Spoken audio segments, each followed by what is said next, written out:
现在我就想知道这第3局的 BP 上面张文玉会不会放空空儿？这空空儿如果再不给的话，之前都是自己用了之后是绝对不会给无畏用的。对，空空儿搬了，一上来就搬掉，就不给他。你就说最近的3场 BO5的比赛，一共11把，对吧？11把里面是被对方拿了2把，剩下来的全部被搬掉了。真的是太针对了。而空空儿这个英雄的话，其实在无畏这个赛季年里面是一个用的比较多且胜率很高的英雄。对。习惯就好。思源堂向来。赵思源搬掉了沈梦溪，然后京东的话还是搬掉了鲁班大师以及凯。把赵思源拿掉之后，现在京东再看京东拿不拿张良。体系层面，他们在今天的比赛消耗了2套，一套是朵利亚的那套，一套是大乔那套，但很遗憾都没有赢。京东紧接着先接了中路和发路的2个英雄，就是女娲以及戈亚，但是没准备出张良啊。一般的话就是打少思源用张良是比较多的。来吧，海月 AG 后面仓加少思源。再配个海月，这种海月的话，可以大大限制一下北京京东它的一个打野位，它的一个选择，以及对抗路上面，对，在团战时候的一个发挥，就限制了青羽对于小鱼这个点的切入。是的，还有在龙团时候，它可以直接把你如果是个坛野的话，将会直接被拉走，拼不到城。那这把北京京东就直接在3楼位先给金鱼选择到一个不怕海月的阿古朵，这英雄是确实不怕他，你拉我交大了。是的，而且他距离远，海月想控他，容易先被阿古朵砸到，然后阿古朵一个2技能翻滚向后，把你链子扯断，然后就反打你的状态了。是的，黑青虎搬掉 ，AD 继续搬狂铁，3半打野了已经。第1把是5班大帅 ，AG 黄铁加影开始搬青羽。哎，这不殷凯吗？哎。全成都最聪明的男人是谁？但肯定不是殷凯。对，大帅。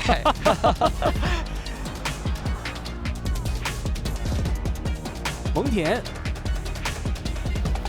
后3班其实都是在限制中意的野核型英雄。对，其实这个蒙恬就等于是搬你中意的野核嘛。对，因为你搬你一个坦边。是。看一些最后一班了，已经2班青羽了，第2轮。夏洛特3班青羽，搬掉夏洛特之后，那 AG 这把对抗路选择上面可能会出马超或者影这2个英雄。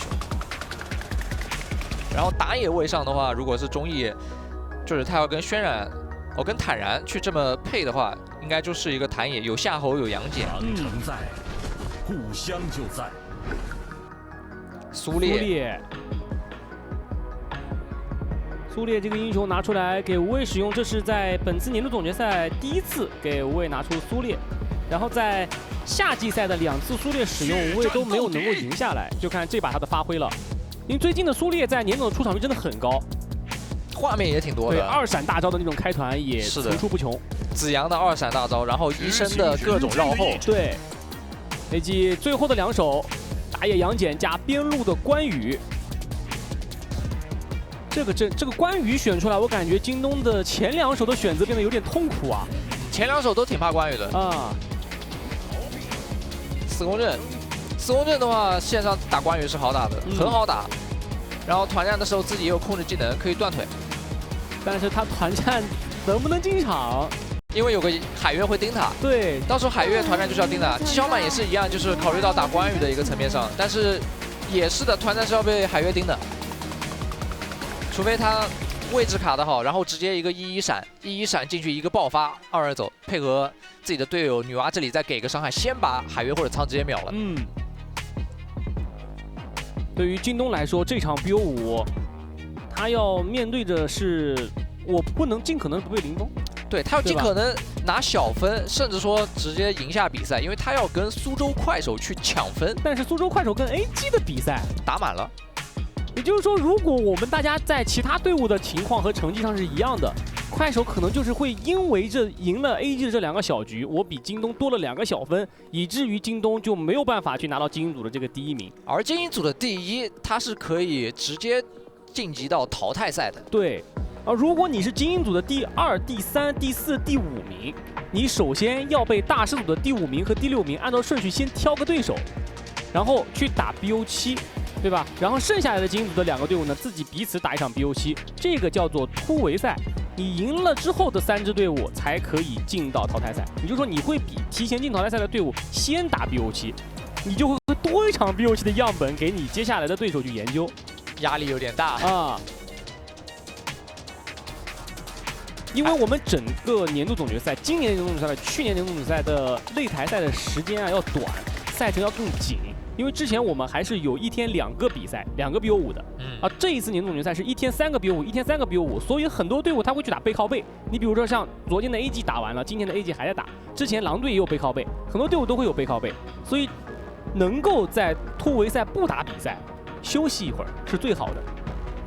所以这个精英组的第1争夺要更加激烈，毕竟是6个队伍去争1个名额，而大师组的话是6个队伍争4个名额。 坦然和青荣，目前在 KPL 的这个时代是 AG 的时代。那么在这之前，就是青荣和坦然、花海、一坛紫绒花他们创造的武汉伊斯大部落的王朝。而在今天，我们能看到坦然和青荣的对决，坦然的关羽对阵到青荣的女娲。那么在目前 AG 已经率先拿到赛点的情况下，再赢1局。 他们也会来到4个大场积分，在上场比赛的时候，狼队就是拿到了4个大场积分，而且在净胜分上的话是可以排在大师组的第1。对，就6个队伍的大师组，理论最高积分是6分，你拿到了4分，基本上就已经确定能够去先进淘汰赛了。还有5秒到达来吧，让我们一起进入双方的第3局。 蓝色方成都一常会，红色方北京京东。我是九瓶子，我是铁如黄超。换线了，这换线纪晓满要被压呀！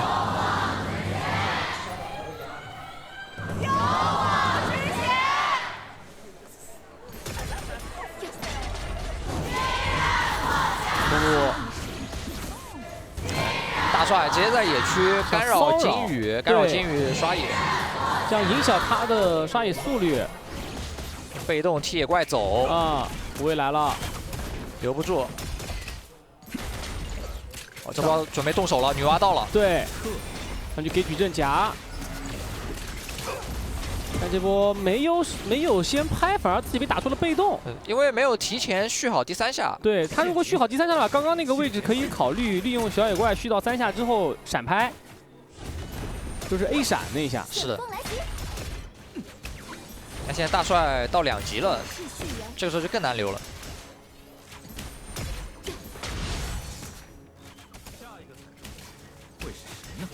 那这样在上路的这一波博弈当中，京东是因为苏烈被打到了状态，所以 AG 人多就控到了上路的空间之灵。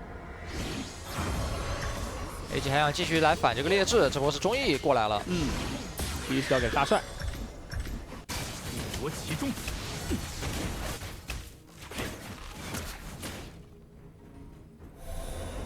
杨戬清完上线之后，终于来到了中路，立刻传下来，但这一波闪现拍2级的回顶，韧性有点高。对，这韧性有点高，直接顶到了一半就回去了。对，因为杨戬他这个下面的白条都要近乎满了啊。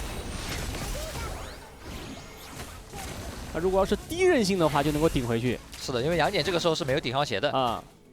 他前期更多还是冷静之靴，这样的话刷也会快，技能释放也会频繁一些。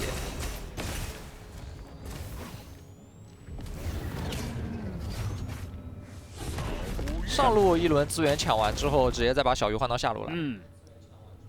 而且关羽也是到4级了，到4级的话，可操作空间就很大。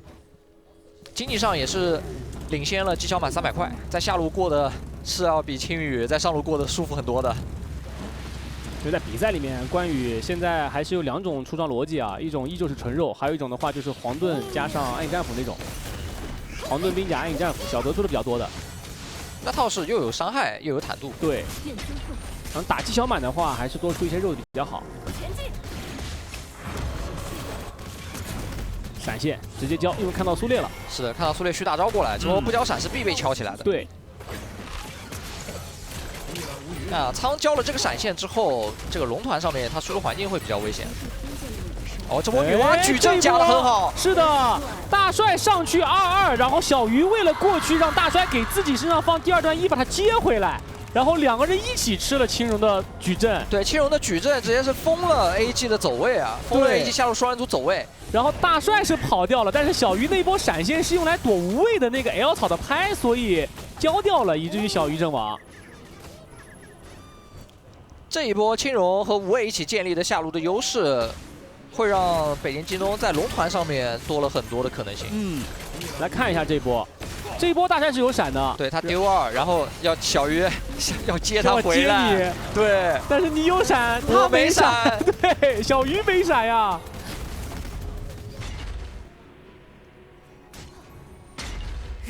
小鱼有些许难受。是的。经济也是通过刚才一波决一是直接领先了快400了。这条龙，你能跟过来？哦，大帅拿掉了。金宇这波是没有交成，是吧？距离有点远，感觉还没到的时候就还没有靠近，rua掉了。对。下路开始给压力，下路可以抱着直接推，4个人。阿古怼过来的话，推得很快。京东还是更加倾向于帮助决一这条线打出优势。这把毕竟是个戈亚。热情群生。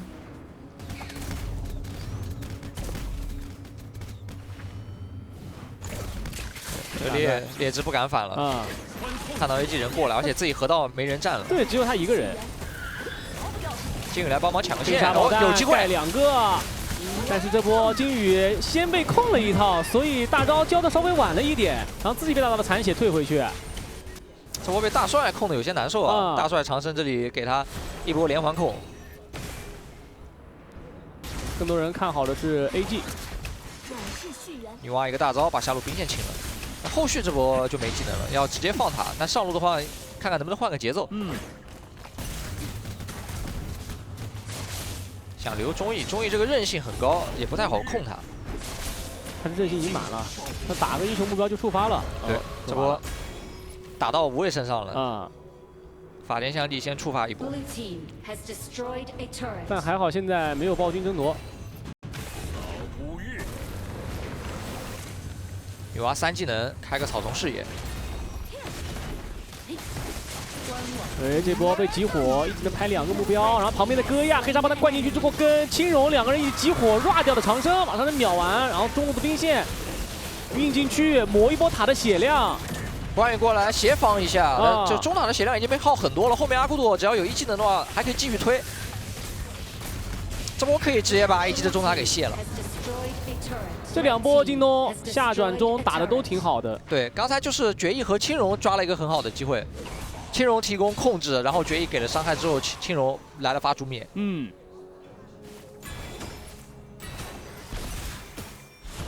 刚那个视角是 AG 的人想要去抢，就是抢左草。对，跟无畏2个人想去争那个左草，但是争草的人都没事儿，在草外头的人爆发了击杀，在草外想接应的人出问题了。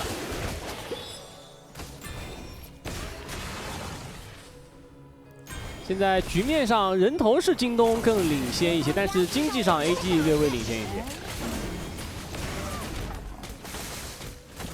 苏烈看着视野，看京东这波线抢完之后要不要进下红？要进去看一眼啊，但自家的红也要刷了，不太好。苏烈和戈亚在保自家红 buff，但这个红区是进不了的。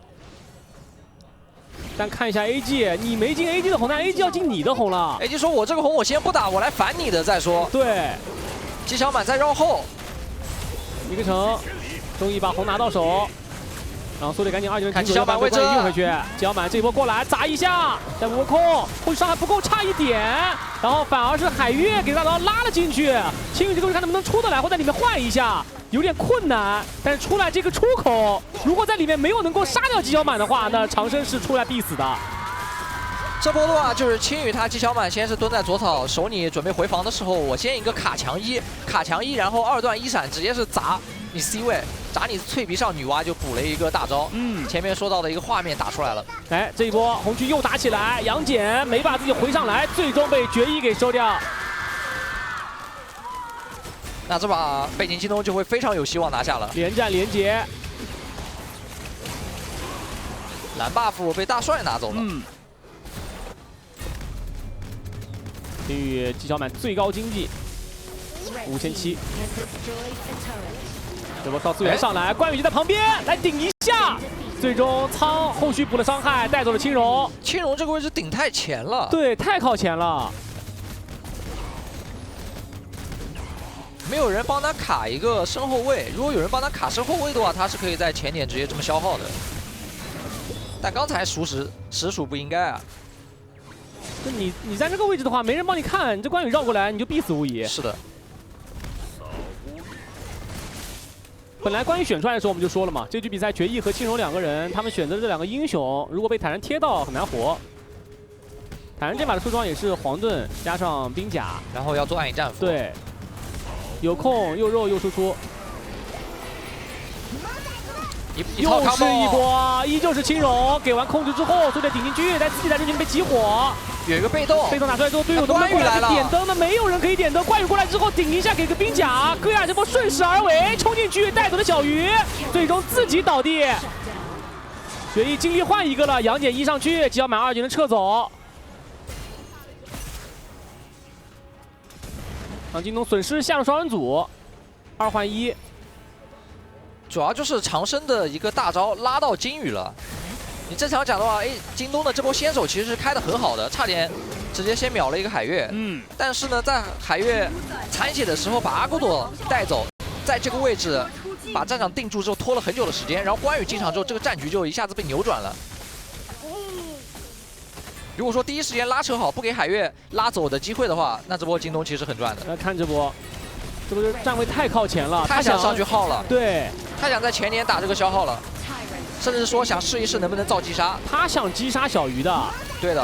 然后这波来打完了之后，来看一丝血啊，已经被矩阵推到了，然后又在龙坑打了起来，大山这个位置先倒，被金羽的阿古朵给拿下，金羽想追击 ，AG 往回退，那这条龙 AG 失去了争夺能力，京东可以直接把他。 打掉了，但我看视野给一下，又回来了，想过来拼啊，想试，女娲矩阵卡得很好，把这个口子完全封住了。杨戬1技能进去，给个2，最终金羽还是把龙给控到了。关羽经常踩一脚，再顶一下，给个兵甲转一刀，坦然收掉了金羽，坦然再顶走，女娲之后飞过来，坦然还能跑，青羽也在追，你跑大球跑小球，但是青荣诛灭精准命中坦然。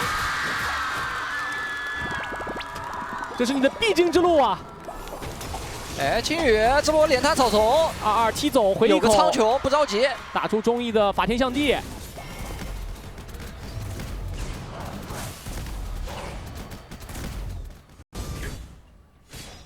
所以在这里动主宰，但京东好像不敢过来看了啊。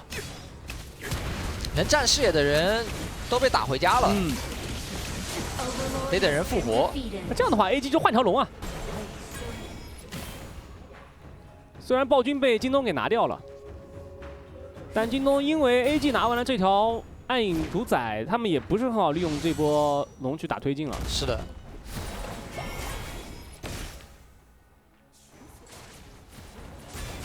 打得那么激烈，双方的经济还是咬得这么紧啊！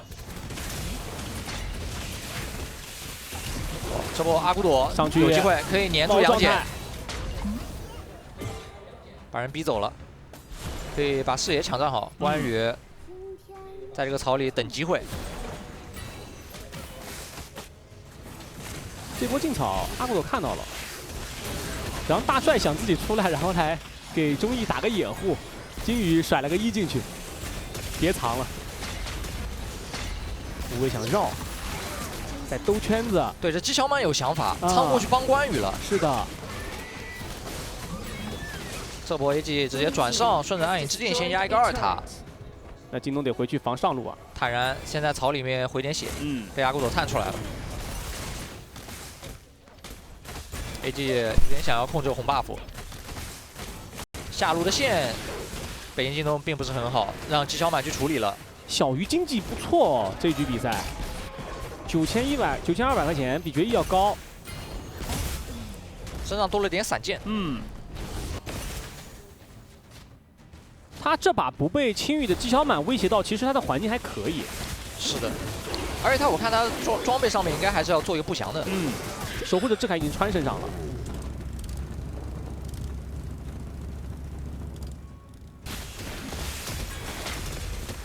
各个位置上除了对抗路，都是 AG 经济更高。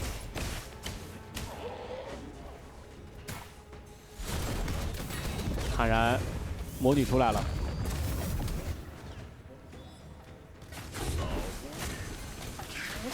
戈亚得去处理上线。